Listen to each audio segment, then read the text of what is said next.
Good morning to you 767 beautiful subscribers. Yeah, 767, we're going up by a few. Lost a few, gained a few. Day 351, welcome. Up on the roof checking out after our lovely rain last night. So it was lucky we actually got the roof looked into. So I'm just checking out the joints. Everything looks absolutely waterproof. There's water just settled on top of every one of the ones we did, which is amazing news. There's still quite a bit of pooling up here, as you can see, so it's not running away like we'd like it to, which is a bit of a shame. But anyway, it's not too bad under the circumstances.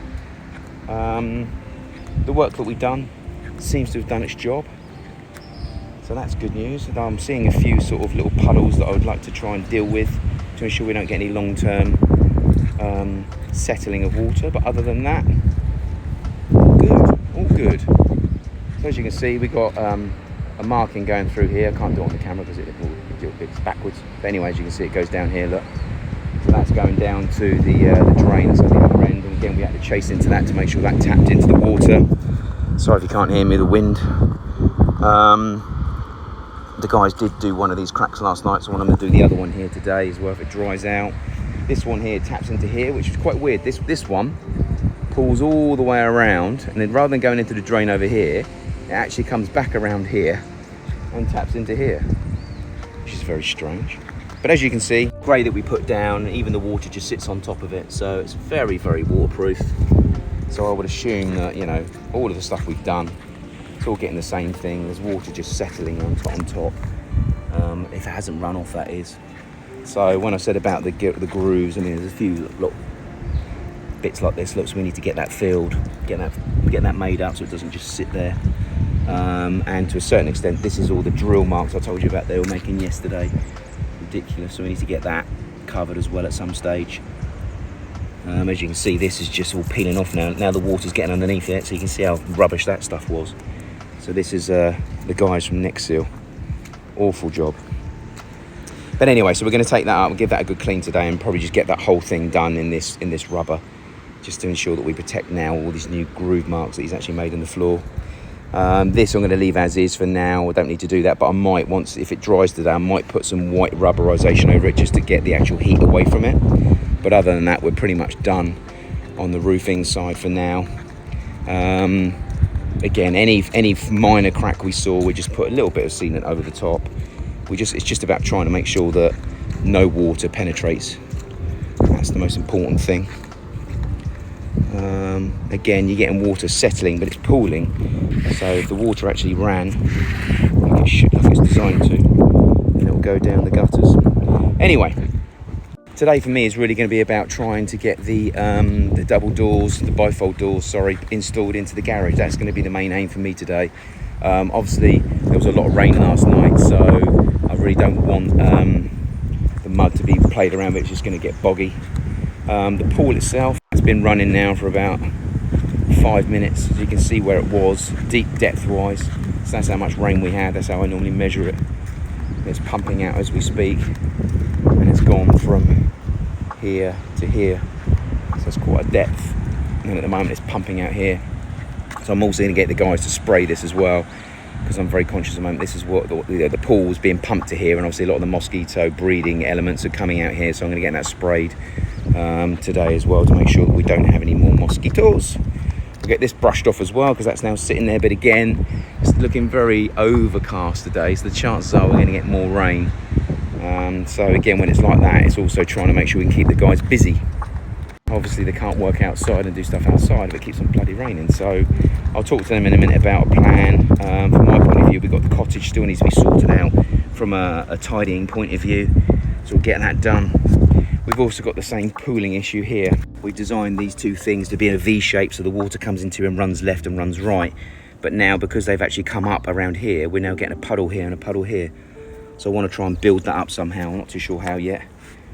Obviously we're going to have to do it out of rubber because there's more rubber there, so we shall see on that. But it seems to have done an alright job. We do need to get a couple of repairs done of the bits I told you about, so we'll look at getting that done later as well if the rain holds off.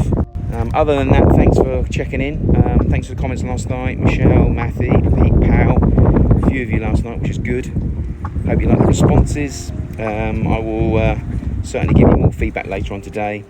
And at the same time, a few of you asked a few questions about the plot itself, so I'll show you a few bits a little bit later on this morning. It's only 8:10 now. So have a great day, and I will check in with you later on. Don't forget to give me some comments and some positivity likes in the meantime. Speak soon. So we just worked out that this one here has actually got this edge on the front of it. That edge has got to be facing outwards, so there's like a surrounding rim all the way around with an inner rubber, and the doors all go up against that to stop the rain coming through. So this will be the base, but there's also here, there's this gap here which we're assuming this runner rod will sit into, that the roller on the door will sit into. This is the outer edge, and then all of these have actually got corner straighteners. They've all got little springy buttons which we assume once we slide that down it will click in place. I'm not too sure if they need to be any tighter than that. I don't think they do. They all seem to be roughly the same. And all of them on the inner side have got this little blade that comes out. So again, that is meant to be to hold the windows flush together. And I'm not too sure whether we're actually meant to silicone all the way around here before we seal it. I assume you are. Never assume. However, I think it's better to overdo than underdo. So we need to think about what silicone to do. I don't know if we've even got any silicone. I have to double check. So anyway, so this will be top plate. These will be the two up plates. As you can see, this one's got hinges on it. That's where the 3 bifolds, one of the doors mounts to that, and all 3 then cascade, which means it looks like this is the inner openers. We should have a door that opens here, and they should all cascade to the left, doors in, I think. So we'll carry on putting the frame together, and I'll check in. Okay, so the actual frame has now been put together. There she is. So these corner pieces have a little spring rivet on both sides. You have to get both of them clipped in place, and then you tighten up the Allen key under here, as you can see, and it pulls the frame together. So a little bit messy. Just waiting for it to go off so we can actually cut it all back. Anyway, the top frame has now just had the bottom taken off so we can get that screwed above. Once that's screwed in above, then we can actually put the bottom back in, and then we can put the frame in. The base has been siliconed in already. It's slightly out, unfortunately, so we have to pack it up, so we have to fill it with silicone afterwards. But we should now be able to put that in. And then we've got to box that in and out. One thing I didn't allow for, guys, was the plasterboard with that hole. So we're actually going to concrete board the outside and inside of that. That's one thing I've just done. I've just lined up the hole, but I forgot. There's 1/4 inch of plaster go on there as well, so I'm going to have to re-drill that. So we're going to put a couple of holding screws in it, and then we'll screw it in place. So anyway, that's it so far. And then obviously we'll get the frame in, and then the door's next. Okay, so 4:30, the boys are getting changed. Today, what do we do today? I'd like to go away for the afternoon. The frame has obviously been made. The top has been put in and has been boarded all sides. Nice little gap above, which is great. Thank God that's worked. So tomorrow we'll get the frame in, get that silicone, get that fixed. Inside, let me show you here. The electrical cupboard has had a makeover.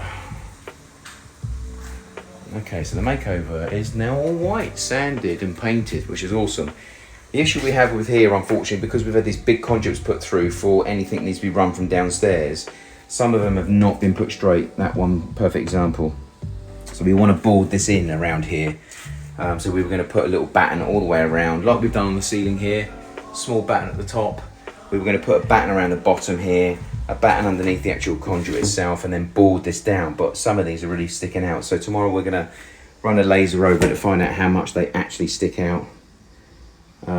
And then basically just with an oscillator, just oscillate them off, just cut them off, because some of them aren't needed. Even though this one's got the mains electric cable going through it, we should be able to still just cut the front of that off. It's been fixer-foamed, so we should be able to cut that off and then board that in here. The only thing we need to do is bring that comms unit down, because at the moment it's got no way of breathing, and we need to make sure that it can breathe, otherwise it's going to self-combust. So other than that, today it's obviously been making sure that we get the doors ready to go in. So they're now ready. We're pretty confident now we can get that frame into that hole, get that screwed in, and sticking the doors on shouldn't take too long. The only thing we need to understand is the adjustment on the inner frame. So the frame itself on the left and right is made up of two parts, so that you can actually adjust out the inner piece if you need to via these screws and these aluminiums. So what we've got to work out at the moment is, do we need to do that or not? Because obviously what we've got to try and do is fix through here somehow. So I would say that we just, literally the black rubber that's here, it's just pulling the black rubber out, putting a fixing behind. Now obviously we're restricted on the width of the actual head by the width of this slot. So that's the only thing that I am a bit concerned about. But obviously this frame does need to be fixed in down that wall, and it does need to be fixed in down this wall. So we're gonna have to find a way around doing that. Anyway, apart from that, obviously that's gonna be tomorrow's time. Another day over on planet Earth, so thank you for checking in. From my point of view, give us a thumbs up if you can and any comments this evening. And we will check in bright and breezy tomorrow, and hopefully we'll have these puppies in and operational. But obviously comments are really important to me as well, so if you can do some comments, that'd be great. Any ideas on how to set up a set of doors, please let me know, because by tomorrow we will be installing them. So I'll get your comments first thing in the morning, so let me know if you've got any thoughts. Again, it's going to be a temporary fix because there's no windowsill that's been delivered with these doors. It's been missed, so that's the reason why we've made this wooden threshold for now. But so we'll get the windows in first, get them operational, and then hopefully in the next couple of weeks the sill will be delivered, and it means unfortunately taking them back out again and redoing them, but at least we'll have a greater idea of how to actually make them work. So anyway, other than that, thanks for watching, and I'll check in with you guys bright and breezy tomorrow. Thank you.